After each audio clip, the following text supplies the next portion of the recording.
Last week, I explained how I was so discouraged after receiving unsolicited criticism from a couple of friends that I couldn't motivate to do anything. Luckily, the criticism was in areas that I could easily remind myself how much progress I've made and help myself out of that funk. But I wondered, what about when that's not the case? So, welcome to part two of Overcoming Discouragement, where I'll talk about how to build resilience. I'm Alex Delmar, a certified ADHD coach and person with ADHD.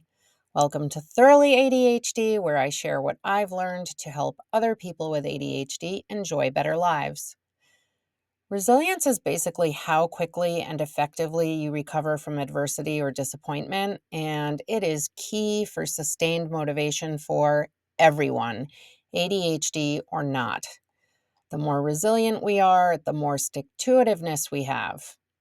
The good news is you can intentionally develop how resilient you are. For those of us with ADHD, the first step to building resilience is integrating practical strategies, structure, and supports within our daily activities in order to increase our opportunities for success. Because the more success you experience, the more you believe in your ability to succeed. And consequently, the less likely you are to let minor setbacks stop you in your tracks. A huge part of resilience is self compassion. Be kind to yourself. When things go wrong, it's easy to beat ourselves up, but that only fuels discouragement. Actively practice forgiving yourself for mistakes.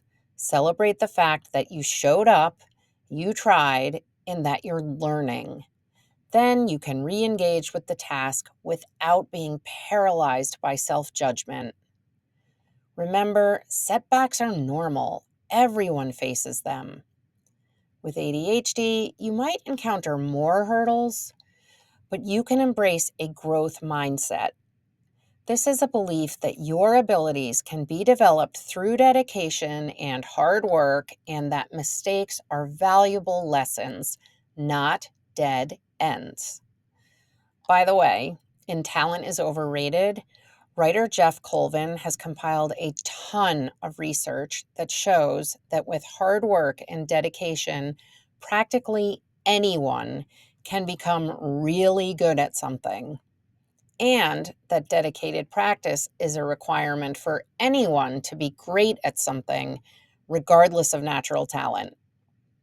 So when a situation doesn't work out, analyze it. Don't internalize defeat. Ask yourself, what was the challenge here? What can I adjust for next time? And then look for or manufacture opportunities to practice what you come up with. Crucially, focus on your strengths. ADHD can bring incredible gifts like creativity, passion, empathy, and innovative problem solving. Lean into those. When you acknowledge and leverage your good qualities, it builds confidence and counteracts discouragement. And you've heard this from me before. Get in the habit of celebrating even small wins. Each victory, acknowledged and celebrated, wires your brain for more success and builds your belief in yourself. Finally, build a support network of people who understand your difficulties and cheer you on.